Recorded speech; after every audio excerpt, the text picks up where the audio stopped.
साहब on a point of order. बिस्मिल्लाहिर्रहमानिर्रहीम। जनाब स्पीकर शुक्रिया।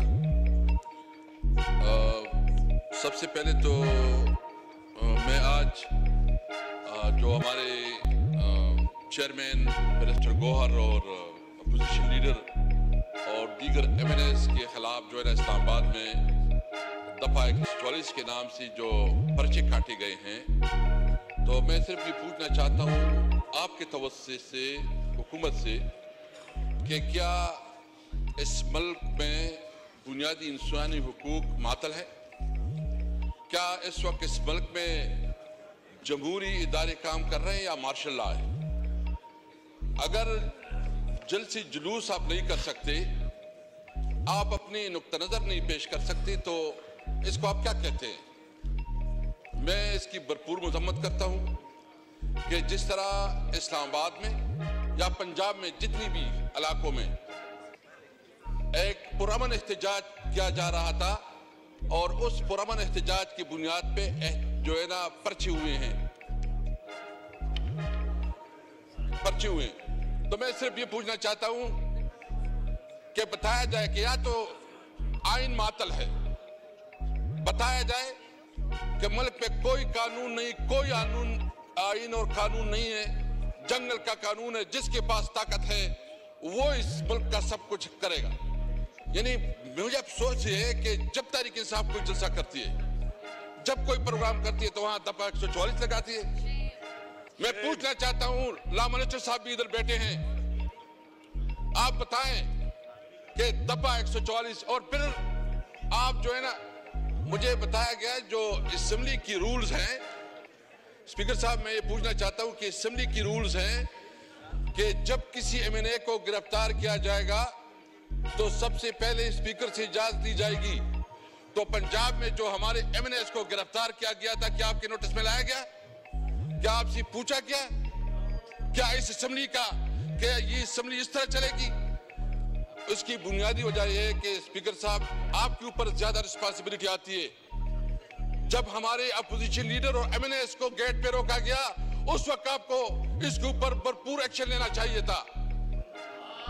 अगर इसके ऊपर आप एक्शन ना ले तो फिर तो इस असेंबली का कोई वजूद ही नहीं है। ये असेंबली तो मुझे तो अभी लग रहा है कि असेंबली इस तरह लग रही है कि 85 की जो से पहले जो मजलिस शूरा थी उससे भी कमजोर हो गई है। दफा 144 जो है ना जवाब बना के हमें जो है जलसे जुलूस नहीं करने दिया जा रहा। सिंध में हमने जलसा करना चाहा कि हम सिंध में जलसा करना चाहते हैं। बिलावल भुट्टो साहब तो माशाल्लाह बड़ी बड़ी तकरीरें करते हैं, बड़ा अपने आप को जमहूरी लीडर कहते हैं, लेकिन हमारा एक जलसा उससे बर्दाश्त नहीं हो रहा। भाई हम कौन सा इलीगल काम कर रहे हैं, हम कौन सा गैर कानूनी काम कर रहे हैं? हम तो पब्लिक तक अपना नुक्ता नजर पहुंचाना चाहते हैं। पीपल पार्टी जलसे करे सिंध में, कराची में कोई मसला नहीं, सिंध में जलसे करे कोई मसला नहीं, तरीके से जलसे करे तो उसके ऊपर दफा 144 इजाजत नहीं देती। क्या हम इस मुल्क के शहरी नहीं है? क्या हमारा ये हक नहीं है? क्या आइन और कानून हमें ये हक नहीं देता कि हम अपने मुल्क में अपनी बात लोगों तक पहुंचा सके? हमने तो सिर्फ इतनी बात की है कि जो ये इलेक्शन हुआ है, ये बदतरीन रिग इलेक्शन हुआ है, इसमें अवाम की मैंडेट को पूरी तरह पामाल किया गया है। जब इतनी बड़ी और जोड़े, मैं पूछना चाहता हूं कराची के जितने MNAs उससे पूछे, अपने घर वालों से पूछे कि क्या ये MNAs ये रिजेक्टेड लोग हैं जो कराची से बैठे हैं, जो इस्लामाबाद से बैठे हैं, ज्यादातर वो लोग बैठे हैं जो रिजेक्टेड लोग हैं, इधर असेंबली में बैठे हैं, वो कहते हैं कि हम वहां बताए। आप इधर जो है ना हारे हुए लोग हिम्मत करे, ये जो उधर बैठे हैं, मैं पंजाब डिवीजन की पूछना चाहता हूँ, सारे आप जो है ना हारे हुए हैं, आप हारे हुए हैं और आप कहते हैं वसीम साहब आपकी बारी जब आएगी तब बात करना चाहिए। मैं पूछना चाहता हूँ, हम क्या कहते हैं? ये हमारा कानूनी और आईनी हक है, हम जलसी जुलूस कर रहे हैं। और मैं बताना चाहता हूँ, इंशाल्लाह हम कराची भी जाएंगे, हम लाहौर भी जाएंगे, पंजाब भी जाएंगे। रोको तो रोक सको तो रोको। देखिए ये मुल्क आपकी ये मुल्क नहीं चलना है, कानून और आइन के मुताबिक चलना है। अगर आप कानून और आइन को जो है ना सबूताश करेंगे तो आपको इसकी इजाजत नहीं देंगे, हमें पता है। और दूसरी बात, जो इस वक्त आप सबसे बड़ा जुल्म कर रहे हैं कि हमें जलसी भी नहीं कर दे रहे, दफा 144 लगा रहे हैं, हमारे ऊपर पर्चे कट रहे हैं। इसने क्या जी जुर्म है कि इसने इस्लामाबाद में जलसा किया? स्पीकर साहब, मैं आपने प्रोटेक्ट करना है क्या? ये हमारा चेयरमैन है, एक लीगल बैकग्राउंड से ताल्लुक रख रहे हैं। तो एक तो हम ये चाह रहे हैं कि अगर हमें इस तरह हमारे साथ रवैया रखा गया तो ये असेंबली नहीं चलेगी। अगर आप हमें बोलने नहीं देते पब्लिक में, हमारे खिलाफ जो है ना जितनी प्रोपेगेंडा किया जा रहा है, और अभी मई का महीना आ रहा है, ये फिर जो 9 महीने करेंगे। मैं कहता हूं जी, जितना तुमने रोना रो लिया, जितना तुमने अपना नैरेटिव उठा लिया, आवाम ने 8 फरवरी में आपके इस नैरेटिव को जमीन बोझ कर दिया है। आवाम ने फैसला कर दिया है कि तुम जो कह रहे थे वो झूठ है। कमीशन बनाए, जुडिशियल कमीशन बनाए, और अगर आप चाहते हैं तो चारों सूबों की चीफ जस्टिस को वो इस कमीशन का हिस्सा बनाए। इंसाफ का तकाजा सामने आ जाएगा, जो भी जिम्मेदार है उसको सजा देनी चाहिए। ये जो कुछ कर रहे हैं, एक मिनट यार, मैं इसलिए कह रहा हूं, ये कौन परेशान कर रहा है? मैं सिर्फ इतना कहना चाहता हूं कि मैं मुतालिबा करता हूं फिर से कि 9 मई के ऊपर जुडिशियल कमीशन बनाया जाए और जो भी रिस्पांसिबल हो उसके खिलाफ एक्शन लिया जाए। हम तो समझते हैं 9 मई मोहसिन नकवी और आईजी पंजाब का ड्रामा है। हम समझते हैं 9 मई एक साजिश थी कि तहरीक इंसाफ को कैसे इक्तदार से और आवाम के मैंडेट से रोका जाए, तहरीक इंसाफ के खिलाफ कैसे प्रोपेगेंडा की, कैसे इस तरह जो है ना जो उसके पास पब्लिक सपोर्ट है उस पब्लिक सपोर्ट से महरूम किया जाए। तो इसलिए मेरा मुतालिबा है। और दूसरी बात जो मैं करना चाहता हूं इस वक्त, स्पीकर साहब, अल्लाहु अकबर, अल्लाहु अकबर, अल्लाहु अकबर, अल्लाहु अकबर। अशहदु अन ला इलाहा इल्लल्लाह,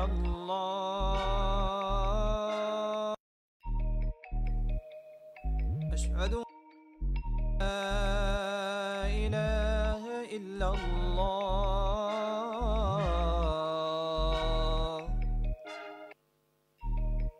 अशहदु अन्न मुहम्मदर रसूलुल्लाह, अशहदु अन्न मुहम्मदर रसूलुल्लाह,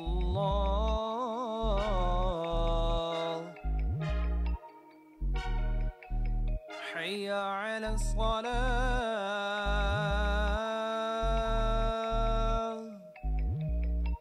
हय्या अलस सलाह,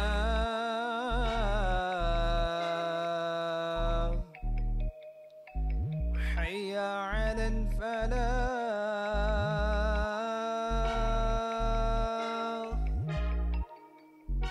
हय्या अलल फलाह।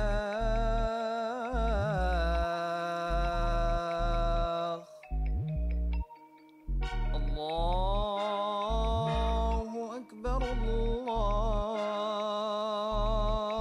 अकबर, ला इलाहा इल्लल्लाह।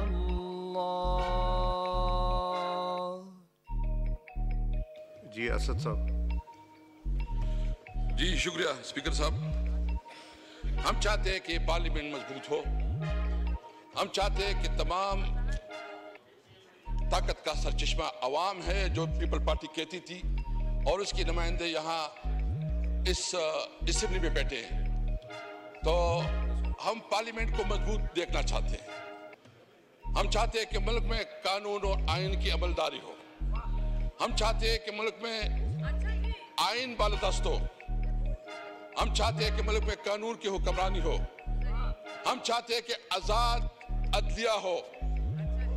इस तरह दिया नहीं जिस तरह इस्लामाबाद में 6 जजों के साथ किया गया, जिस तरह उसकी तज़हीक की गई, उनको दबाया डराया गया। हम चाहते हैं कि अदलिया आजाद हो और आजाद फैसले करे। हम सब चाहते हैं कि मुल्क में सिविलियन सुप्रीमेसी हो। हम चाहते हैं कि मुल्क में सिविलियन सुप्रीमेसी हो और कानून अपना बना ले। मैं इस हवाले से अभी जो सब कुछ हो रहा है, मैं ये पूछना चाहता हूं कि क्या बुनियादी वजह है कि हमें जलसे करने नहीं दिया जा रहा। इसलिए आज मैं इस नुक्ते पे स्पीकर साहब में बहुत एहतराम करता हूं, क्योंकि मैं भी इस पोजीशन पे रहा हूं। मैं कोई डिस्ग्रेस या वो करना नहीं चाहता, लेकिन हमें जलसों जुलूस की इजाजत किस कानून के तहत नहीं दी जा रही, किस वजह से जो है ना ये हमें दीवार से लगा रहे हैं। मैं बिल्कुल कैटेगरी, हम तो ये हाउस चलाना चाहते हैं। हमने फैसला किया कि हम बिल्कुल चलाना चाहते हैं, बावजूद कि हमारे बहुत सीरियस कंसर्न है। हम समझते हैं कि 1247 के पैदावार हुकूमत है। कभी जो है ना इस वक्त 3 प्राइम मिनिस्टर है, एक शहबाज शरीफ साहब है, दूसरा भी नया बन गया माशाअल्लाह डिप्टी प्राइम मिनिस्टर, और एक जो है ना मोहसिन नकवी जिसके पास सारे पावर्स हैं, असल ताकत का सरचश्मा उसी के पास है, और उधर जो है ना सारे फैसले वही कर रहे हैं। लेकिन इसके बावजूद हम चाह रहे हैं कि हाउस चले। लेकिन अगर आप हमें अपने जमहूरी हुकूक नहीं करने देंगे तो मैं सब ये कहते हैं कि आपका ये हाउस नहीं चलेगा। वही करेंगे कि आप कम से कम यहाँ असेंबली में देखेंगे कि हमारे पास जो आप हमारी दीवार से लगा रहे हैं, आप दीवार से लगा रहे हैं, तो फिर हम जो है ना कोई आप नहीं करेंगे इंशाअल्लाह ताला। आखिर में इस वक्त स्पीकर साहब मैं ये भी कहूंगा कि इस वक्त पंजाब के जो हमारे काश्तकार है वो बहुत खासकर गंदम के काश्तकार वो बहुत परेशानी में मुब्तला है और उनकी कोई पुरसान हाल नहीं है। मेरी तजवीज़ ये होगी कि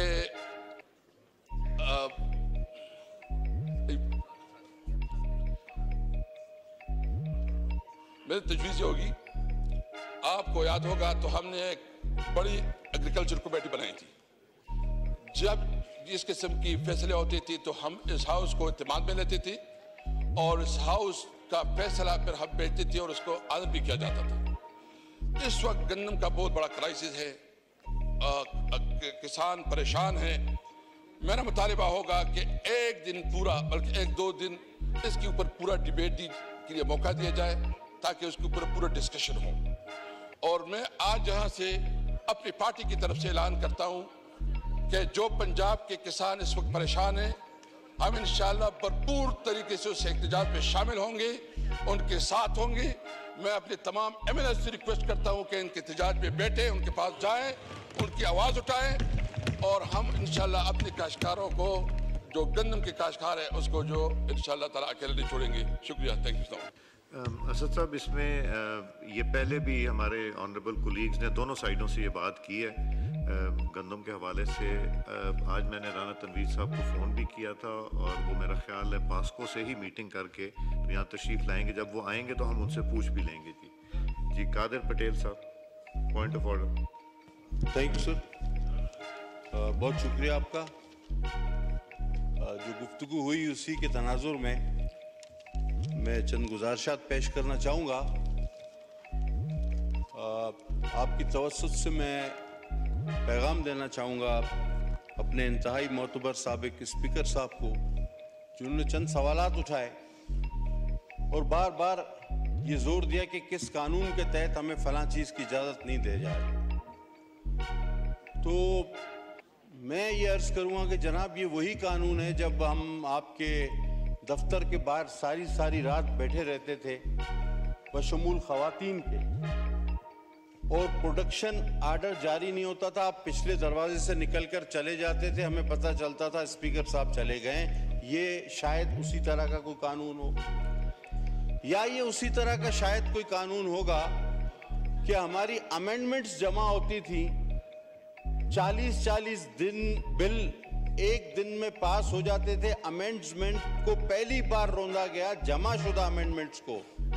शायद ये उसी तरह का कोई कानून हो, या आप कहते हैं कि 85 की मजलिस शूरा से भी इस असेंबली को आप कमजोर समझते हैं। मैं समझता हूं पिछली असेंबली, जब आप सबको बखूबी पता है कि वो किस तरह उसके कोरम पूरे कराए जाते थे, मेंबरान लोकेशंस भेजते थे किसको कि जी हम पहुंच गए, हमारी जान छोड़ दो, हम पहुंच गए, हम बिल पास करने पहुंच गए, हमने कोरम पूरा कर दिया है। आज भी वो मेंबर यहाँ मौजूद हैं और बहुत सारे खुलकर बताएंगे कि किस तरह ये असेंबली 2018 से 23 तक चलती रही, बल्कि 22 तक ये किस तरह चलती रही।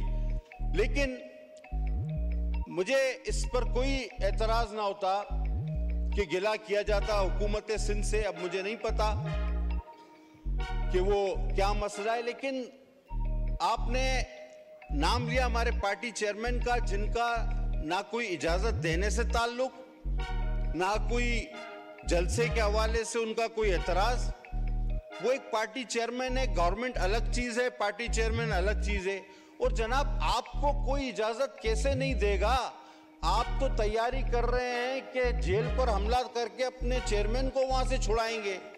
तो आप तो बड़े जोरावर लोग हैं, आपको कौन रोक सकता है?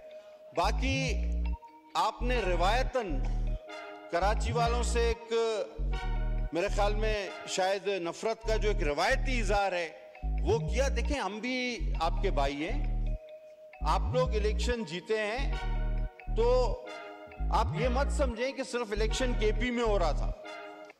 इलेक्शन पूरे पाकिस्तान में हो रहा था। नतायज कुछ आपके हक में भी आए हैं, कुछ दूसरों के हक में भी आए हैं। 2018 में भी यही हुआ था। सर, मैं आपको आज अपनी मिसाल देता हूं पूरे सिंध में। 2018 में एक दिन में मेरी 3 बार रिकाउंटिंग कराई गई कि किसी तरह इसको हराया जाए। 3 days and 3 nights मैं हब से बेजा में था आरओ ऑफिस में 2018 में। लेकिन हमने एक सियासी वर्कर की तरह उसका मुकाबला किया और इस शाइस्तगी को, इस हाउस के तकद्दुस को, हमने अपने इस हाउस की जमहूरियत की बका को कभी अपने हाथ, इस दामन को हमने अपने हाथ से निकलने नहीं दिया।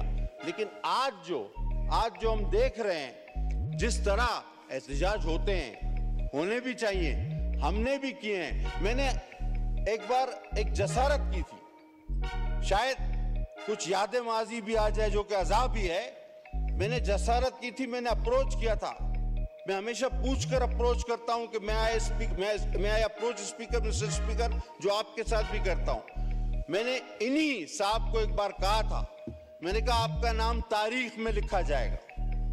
आज जो आप कर रहे हैं, हाउस पर बिजनेस है, मेरे पास रिसीविंग है, आप उसको एकदम इग्नोर कर रहे हैं।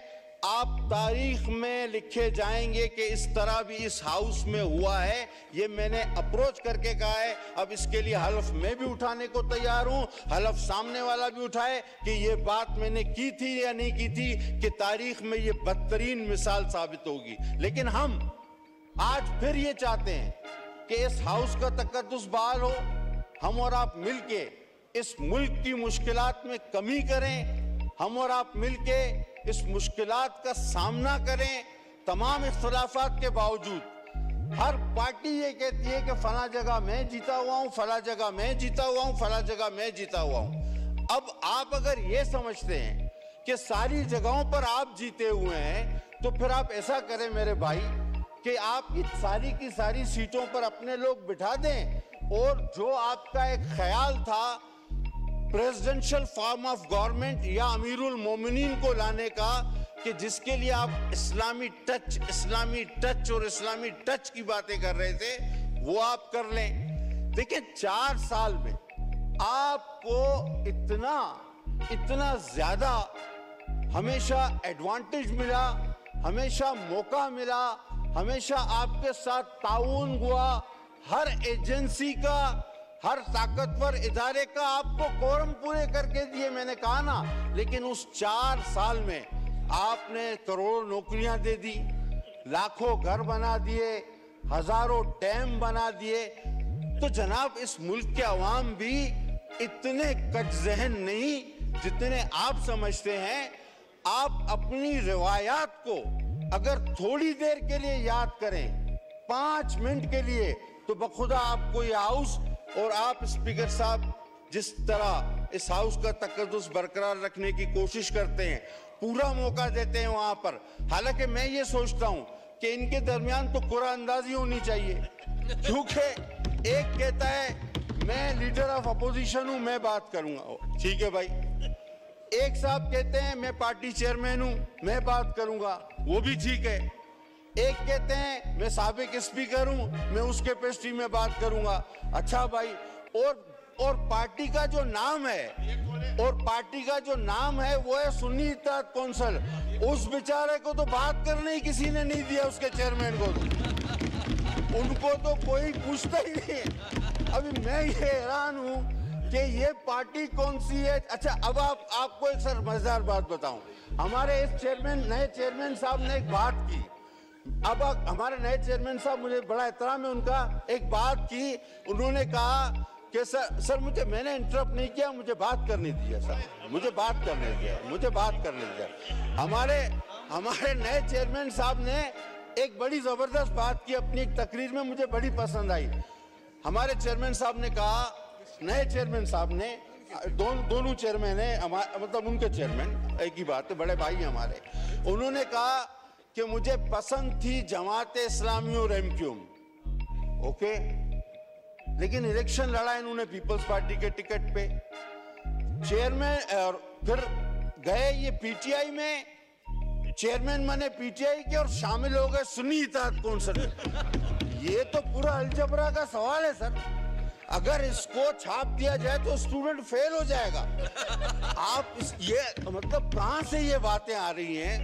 और सर आप सीनियर आदमी हैं, अभी आपसे थोड़ा सा हौसला, थोड़ा सा तसल्ली रखें। मैं कोई ऐसी बात नहीं कर रहा, मैं तो इस हाउस को जरा सा पिछला वक्त याद दिला रहा हूँ। पटेल साहब, अगर याद है एड्रेस द चेयर और प्लीज वाइंड अप कीजिए। सर मैं तो इस उसूल का कायल हूँ कि मैं एड्रेस ही चेयर को करता हूँ, लेकिन अगर दोनों जानिब से इस पर अमल किया जाए तो ज्यादा बेहतर है।